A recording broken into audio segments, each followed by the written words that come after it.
English এক কথায় English দেখলে অনেকটা ভয় পাইতাম। ইংলিশ সম্পর্কে আমার কোনো ধারণাই ছিল না।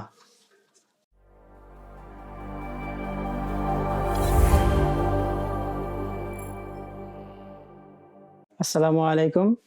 আমার নাম আহসান হাবিব। আমি মুলাদি বরিশাল থেকে আসছি। আমার বাসা মুলাদিতেই।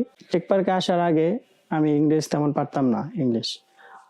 ইংলিশ এক কথায় ইংলিশ দেখলে অনেকটা ভয় পাইতাম। ইংলিশ সম্পর্কে আমার কোনো ধারণাই ছিল না। দেন এই জায়গায় ভর্তি হওয়ার পর থেকে আল্লাহর রহমতে অনেকটা ডেভেলপড হয়েছে। ইংলিশ দেখলে বুঝি বা পড়তে পারি, লিখতে পারি বা ইংলিশে কেউ কথা বলে ওটাও আমি বুঝতে পারি। আগে এইসব বিষয়ে আমার ন্যূনতম ধারণা ছিল না। এই জায়গায় সারাদিন ক্লাস নিচ্ছে, প্র্যাকটিস করাচ্ছে, খুবই ভালো। অন্যান্য প্রতিষ্ঠানে দেখা যাচ্ছে 2 ঘন্টা ক্লাস নেয় সর্বোচ্চ। বাসায় যাওয়ার পরে পড়ার সুযোগ থাকে, কিন্তু বাসায় পড়া হয় না। টেক পার্কে এই জিনিসটা খুবই ভালো একটা ডিসিশন নিয়েছে যে এই জায়গায় সারাদিন পড়াশোনার ব্যবস্থা আছে। তো এদিক থেকে টেক পার্ক খুবই বেস্ট। টোটালি সবই ভালো, খুবই ভালো প্রতিষ্ঠান। অন্যান্য প্রতিষ্ঠানে খোঁজ নিয়েছি, সেক্ষেত্রে